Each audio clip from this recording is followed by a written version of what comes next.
Taija, the floor is yours.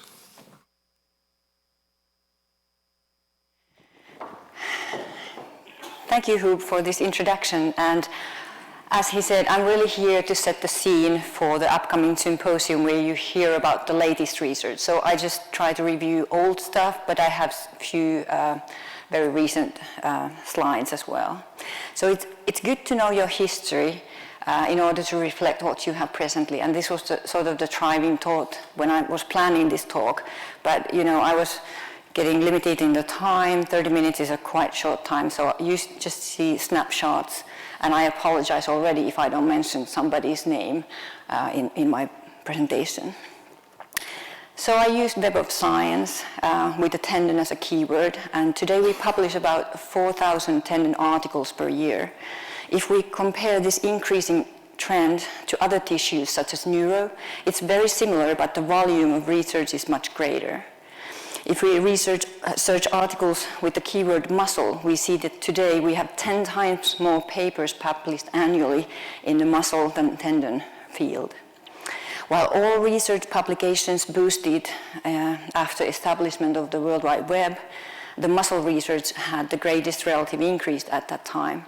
Thus, it's not surprising that one of the highly cited tendon research papers in 2015 wrote that our understanding of tendon biology lags far behind that of other tissues, other musculoskeletal tissues, thus impeding the development of treatment options for tendon conditions.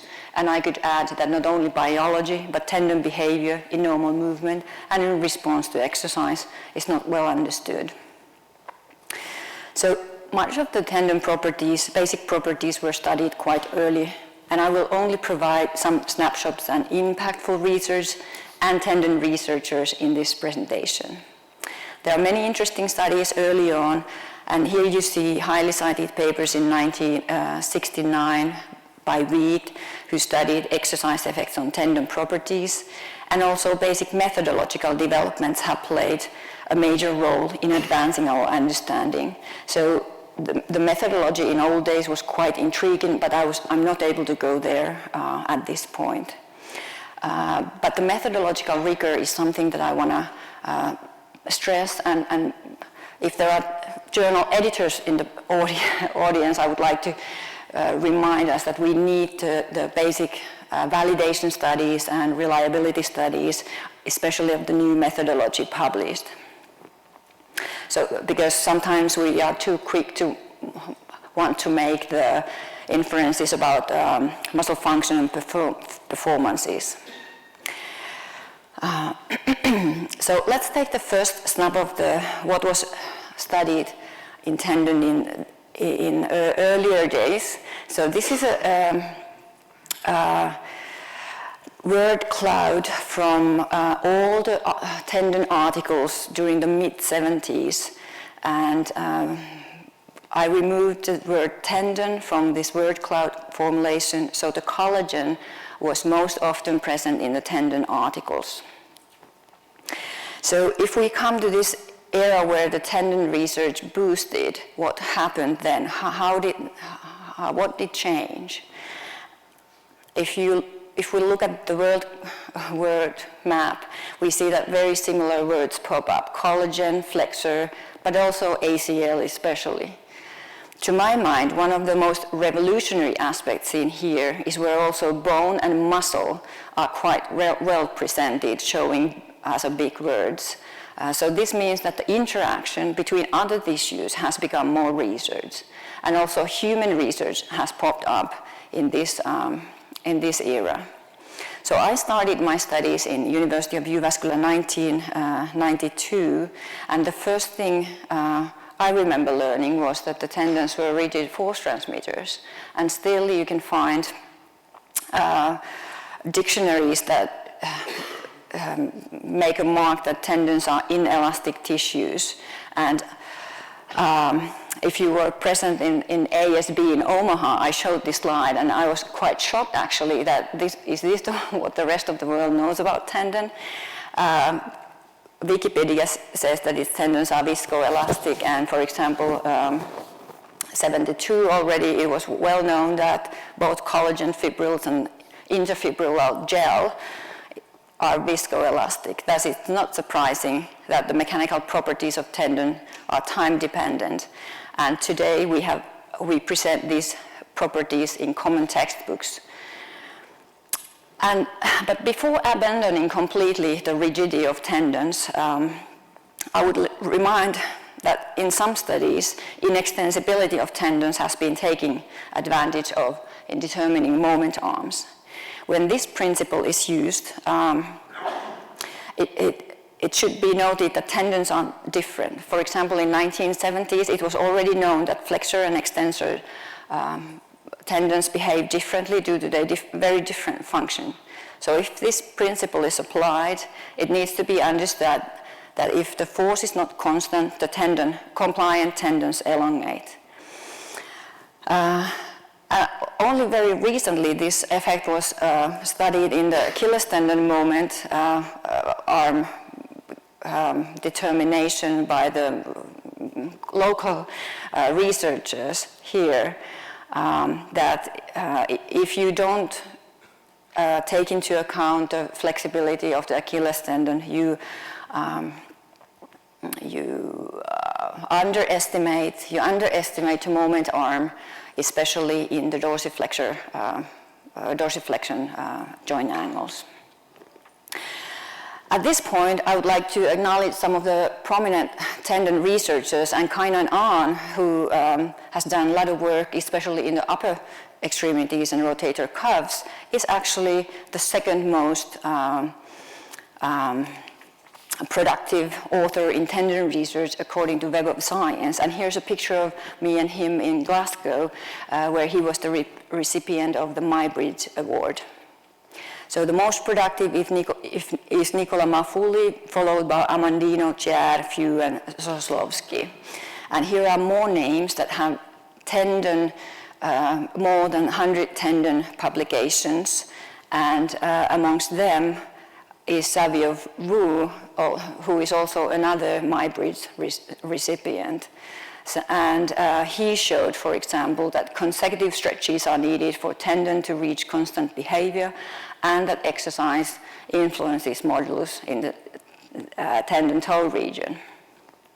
Now, if we then look at the individual papers that are most cited, they deal with stem cells, bioceramics, and include ACSM position stand for exercise prescriptions. But from a biomechanical perspective, the most cited article is the review by Felix Zajac on muscle and tendon properties. In this review, published in 1989, he explains the material properties of tendon and their application in musculoskeletal models. Now, this is in the whole tendon and actually includes the tendinous tissues overall. But the important advancement occurred when we realized the tendon is a hierarchical structure. In 1978, Kastelik et al. Published this seminal paper describing the hierarchical levels, showing nice pictures of tendons at various levels of hierarchy. This model has been refined several times in the past decade. And a few years ago, Jeffrey Hansfield, Laura Slane, and Hazel Screen compiled this table in the demand of having common vocabulary, especially for the particular case of Achilles tendon that has 3 subtendons. And in tendon, at several levels, there's a helix that makes the tendon a rope-like structure.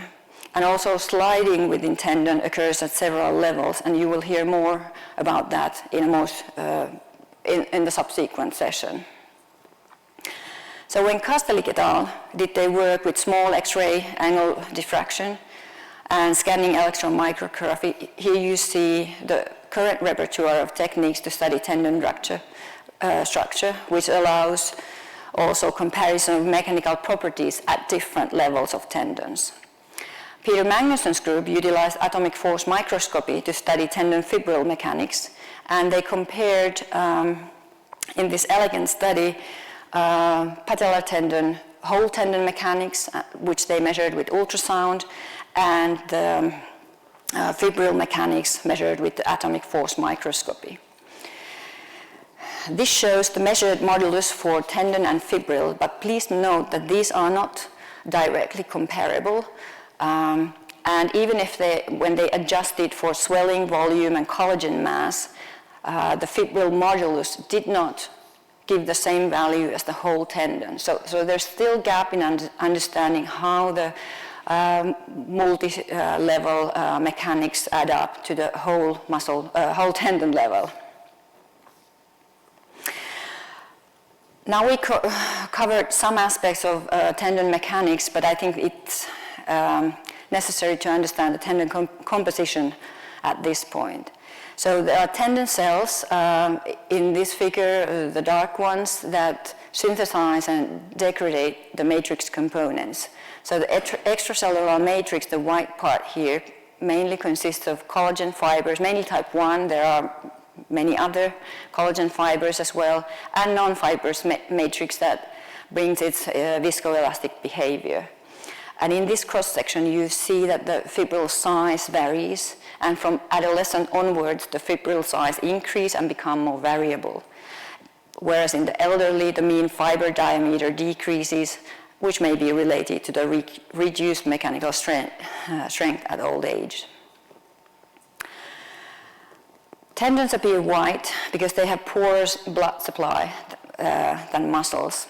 However, tissues adjacent to tendon are rich in blood supply, and here you see the cargo fat mat with vessels that some enter to the peritendon area.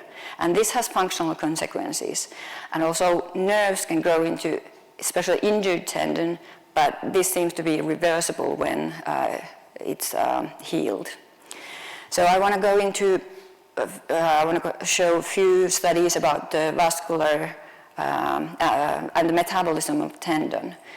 So the Copenhagen group, led in these studies by Henning Landberg, did series of studies using microdialysis technique to study tendon metabolism. Here you see that after 3 hours of running, the blood flow was manifold to that in a rest before or rest after exercise. At the same time, they studied indicators of collagen 1 synthesis and breakdown, and showed that after acute exercise, synthesis is increased 74 hours after exercise. And chronic exercise also increased collagen synthesis, but it should be noted that in the early phase also the breakdown increases. So if you start to train, you may be a little bit more careful in the early phases.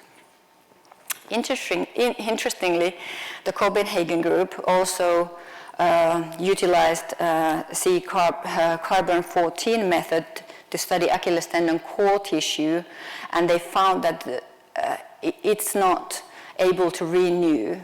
So previously they found that, okay, it's very metabolically active, but yet then with another method, it doesn't renew. So due to these contradictory findings, they proposed a model where Achilles tendon core is relatively inert, while the peritendinous region is metabolically active, which would be necessary for tendon to adapt. And it indeed adapts. Already in 1965, Elliott in his tendon research noted that tendon thickness may increase proportionally with muscle cross-sectional area. And in this study, the Copenhagen group studied patellar tendon adaptation in badminton players and fencers who habitually unilaterally load their muscles, and found that the leading extremity had higher cross-sectional area of the patellar tendon, and also they measured stiffness that was increased in the leading leg.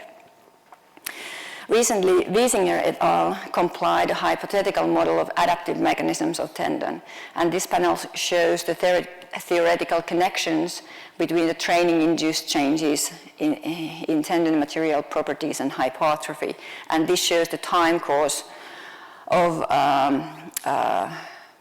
tendon force, modulus, stress, and then cross-sectional area here.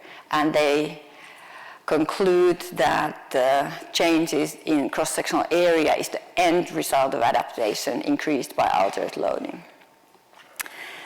So tendon is strong, why does it injure? So these examples of famous Achilles tendon ruptures have brought the clinical biomechanics discussions to many tables, and now there are world full of experts in this area. So why Achilles tendon is often ruptures is thought to be due to relatively low safety factors or other pre-damage in the tendon before injury could be also reason. So scientifically, research in the injury is important, and most often the tendon research is linked to orthopedics and surgery, and recent developments in treatment and management of tendon injuries and pain are very important in solving clinical problems. Firstly, the research is typically done in animal models, such as in this recent example from Mayo Clinic, where Liu et al. Tested 2 different materials in augmenting rotator cuff healing, and we have some presentations regarding Achilles tendon this afternoon. Clinical research shows up also in the word cloud formulation, where I now have tendon also present. So in few recent years, especially cruciate ligament reconstructions has dominated tendon research in the recent year. Here also we see the word review in the word cloud, but hopefully it doesn't grow much bigger, because we do need a sufficient amount of original articles before we can make a good review articles. The third most studied area in tendon is sports sciences, and here you see that the Achilles tendon strain energy recovery is greater in ski jumpers and runners as compared to water polo and control people. And since many of this research in sports have been made in vivo in humans in recent years, let's take a look at the methodological developments in imaging that has allowed human research to bloom. And of course, ultrasound is one of the first methods, and it was in the 1950s used as an energy for therapy method. Biomechanically, first relevant paper was that by Ikai and Fukunaga 1968, where B-mode images were assessed to identify muscle cross-sectional area. It took 30 years before first human tendon-related paper appeared in 1995. In this paper by Fukashiro et al., they followed a muscle fascicle cross-point during isometric contraction and established force elongation curves of tendinous tissues at various angles. With years passing, it was soon realized that tendon and aponeurosis should be dealt separately. And regarding aponeurosis, in 1944 already, Wood-Jones used the term ectoskeleton, pointing to the muscle belly covered by aponeurosis. And although in 1980s, the strain in the tendon and aponeurosis was thought to be the same, we, for example, showed in 2003 using dynamic MRI that the strain in the tendon, Achilles tendon, and the aponeurosis is different, and that the aponeurosis strain along the length of the aponeurosis can be non-uniform. And Arellano with Roberts and co-workers just published a nice study showing that aponeurosis are tunable springs whose elastic energy storage varies with the transfer strain. Not only aponeurosis, but tendons can also behave non-uniformly. In 2006, this paper nicely showed stiffness differences along the rat Achilles tendon. What I found most interesting, so these were differences in the, along the length of the tendon. What I found most intriguing was that when the muscle was denervated for 5 weeks, the non-uniformity disappeared. So from here, it got stiffer. So going back to the human research where the ultrasound and B-mode ultrasound is typically used, mechanical properties such as tendon hysteresis is often measured, and this is a typical curve of the loading and unloading leading the energy dissipation to be present here. And Bennett et al. 1986 wrote that the percentage of energy dissipation of hysteresis is about 6 to 11% for different species, but the lower values are probably more reliable. And why is that? Because the low energy dissipation is an important property of tendons, not only because it ensures high elastic energy return, but also it minimizes heat damage. So a few years ago we plotted the animal studies, non-human studies with reporting hysteresis values, and they hover around 10%. And upon establishment of the ultrasound methods, we see that the in vivo human studies, when they have reported the hysteresis, it ranges up to 38%. So would the human tendon behave so differently than the animal tendon, or do we need to refine our methods to measure tendon length and force? And if, in principle, if the methods for humans are producing more variation, this variation should be both positive and negative, but of course, because negative values are not natural, we don't report them. So we have to be careful in we have to have a methodological rigor. So besides B-mode imaging, ultrasound elastography has gained popularity in recent years. For applications of biological tissues other than tendon, I found first article in 1991, and today we do have publications on tendon shear wave elastography as well, but we need more studies, I think. And here's a recent paper on developing fast shear wave elastography where the propagation waves are shown in these plots.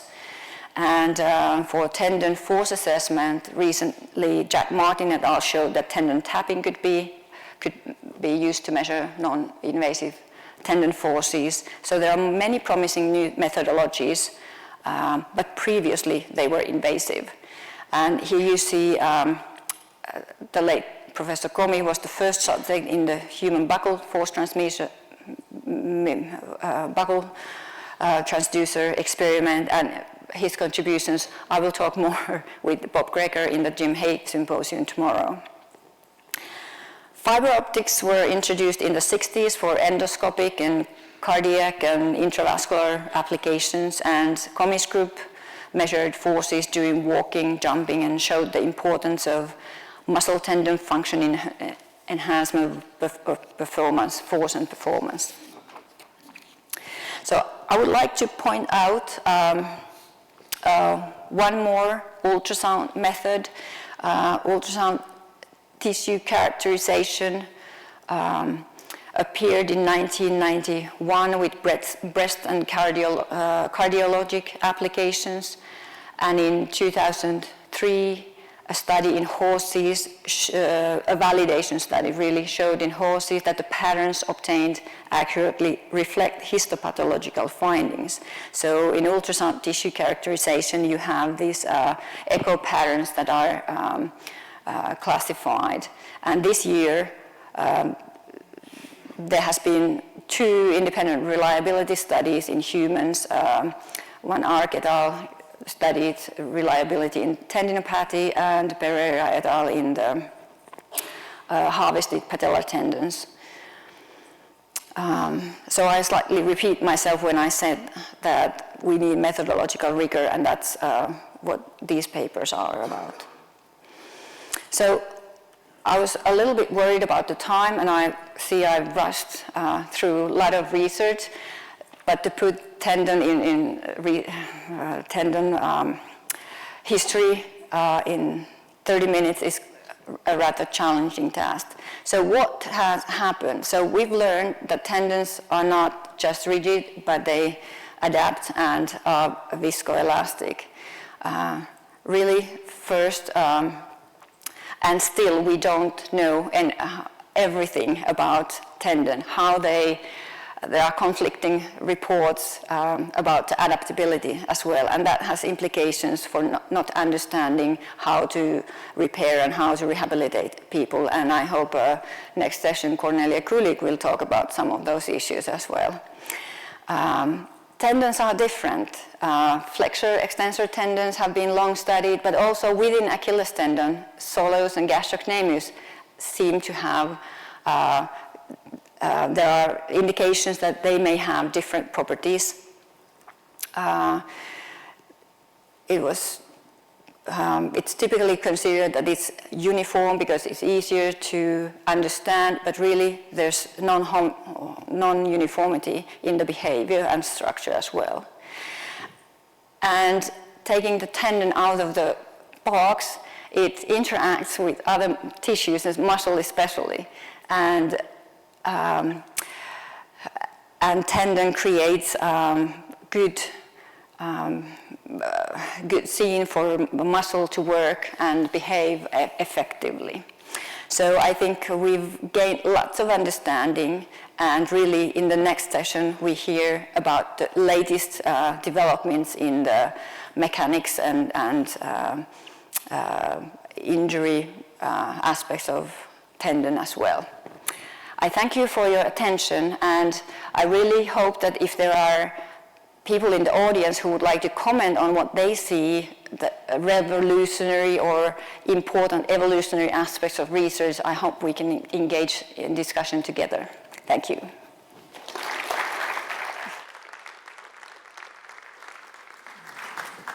All right, thank you, Taija, for this wonderful presentation.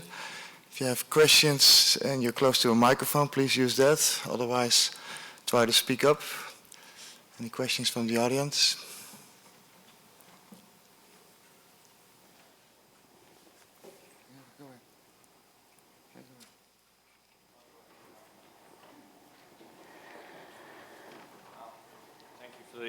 Thank you for the great talk. Pete Barents from Kessler Foundation. Just more of a comment, really, relative to, you touched on the issue of, or the new emerging modality of shear wave elastography for tendon evaluation. And we've been looking at that a little bit. As you probably know, there are some commercially available ultrasound units which are able to do this modality. And one of the sort of maybe not initially apparent things is that it's a little bit confounded by the stretch condition of the tendon which you image it under, because that shear wave speed is modulated not only by the underlying properties, but the sort of stretch that you have. So particularly if you have, so it depends on joint angle, and it depends on also if you have anything in a population with sort of muscle spasticity, which is one of the things that we're looking at. Just wondered if you could kind of comment on that, if you've looked into that at all, and that really informs the, in your view, the potential utility of that method for tendon in the future.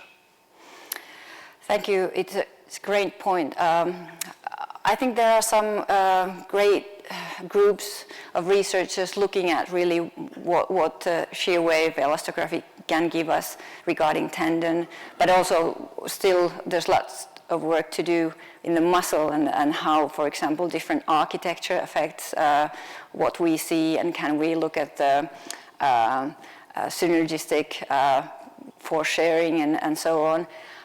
For tendon, high stiffness has been the limiting factor for long, and there have been some developments on that. I'm not that expert in that method, so these are like just general thoughts that we do need more research and more understanding what it actually represents in a biological tissue. What can it represent? Yeah.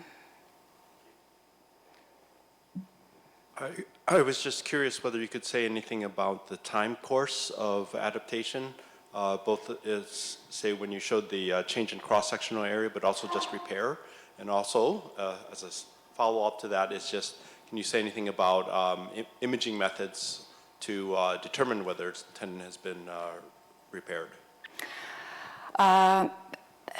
Good point. I just got a grant to study recovery from Achilles tendon rupture. So I will be looking at those and using ultrasound to look at the, Achilles tendon relative displacement within the tendon, for example. And but it's clear that the time course of, for example, in Achilles tendon rupture takes long, and we don't know the underlying mechanisms why. We know that tendon becomes longer, but how can we prevent that to happen? There's some early research, for example, from the Karolinska group, showing that if you delay it by 1 day, that's a critical factor there.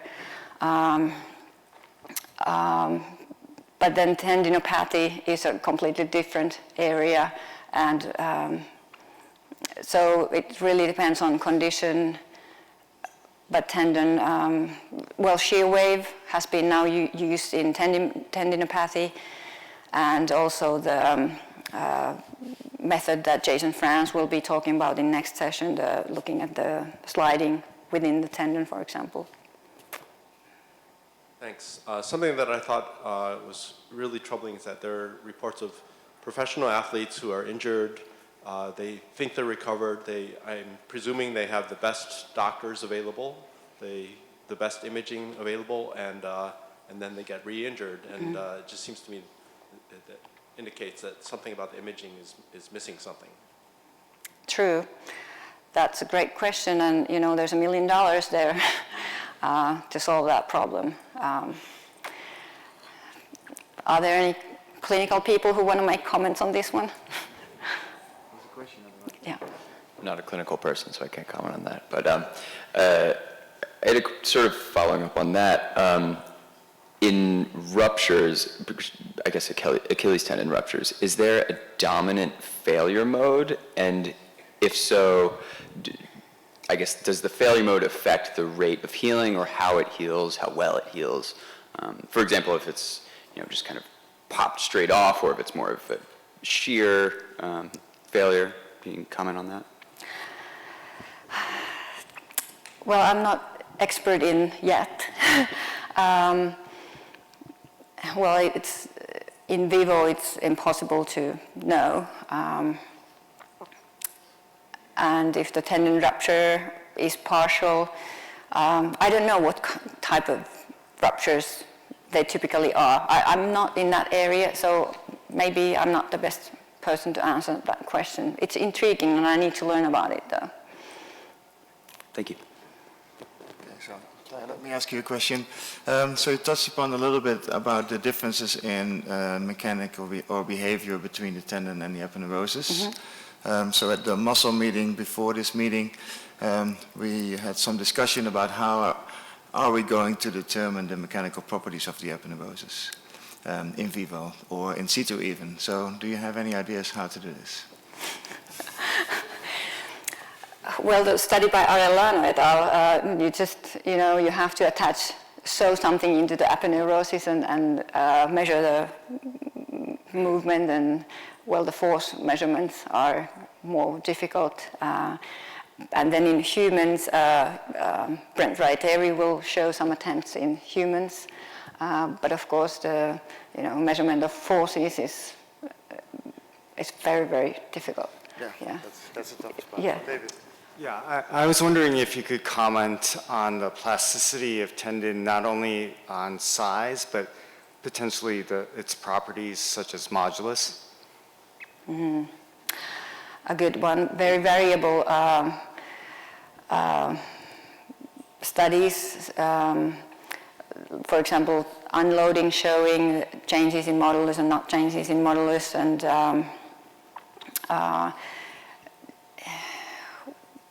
aging showing decreased modulus. Well, when you grow up, it increases and then it decreases back, and then with the training, you may have some effect on modulus. this is like an overall, but maybe, you know, that's a time for review, actually. Well, how much modulation do you think could take place in terms of the modulus? Do you have an answer? I don't. Yes,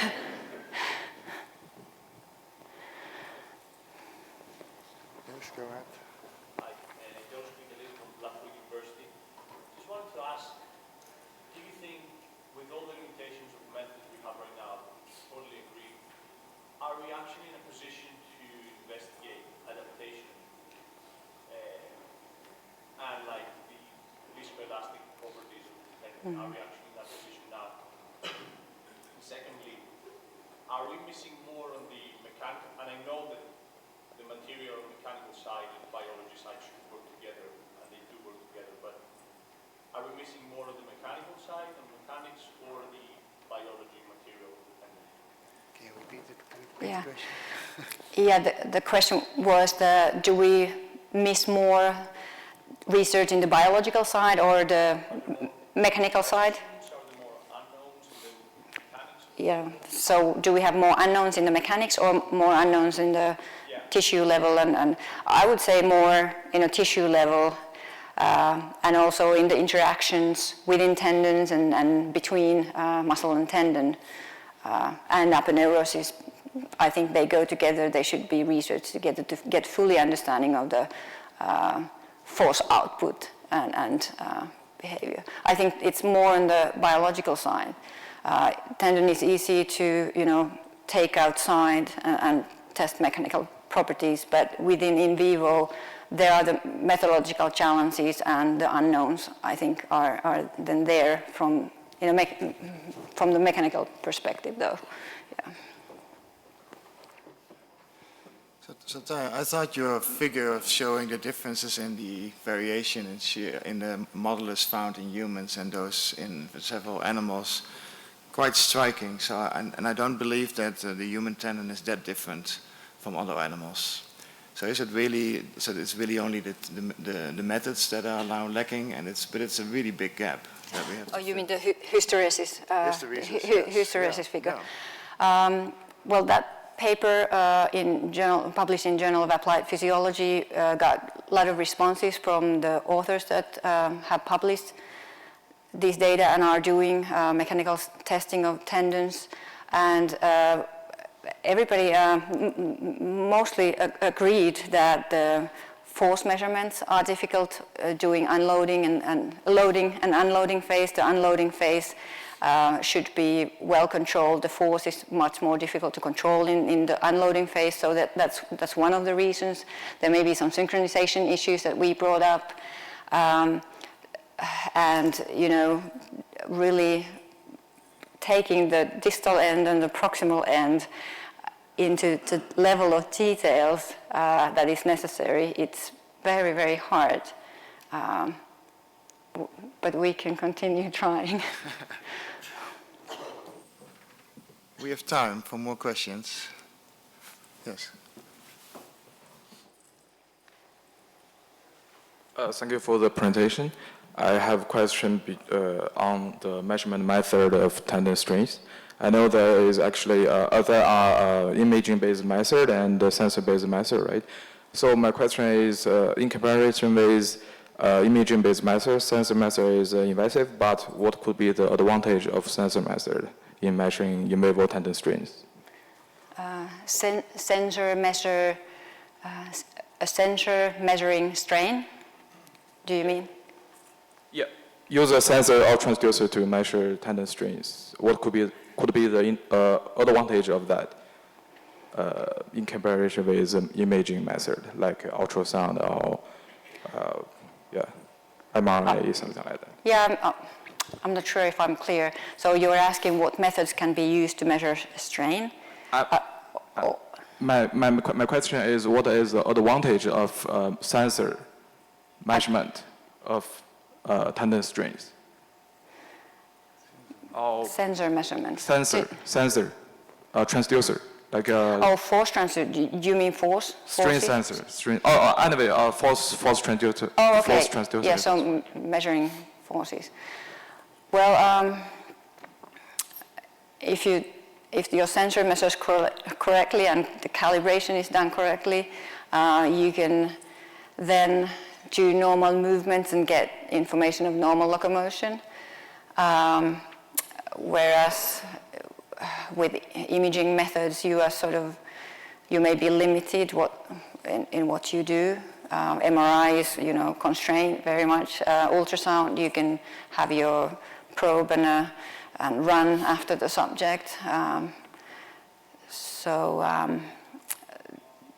That's like that are the limiting factors. So you mean that a sensor measurement is more direct than imaging method? Sorry, sensor method is more direct. It's a direct way of getting strains under force, right? Yes. Okay. Yeah. Okay, thank you. Okay, last question, yes.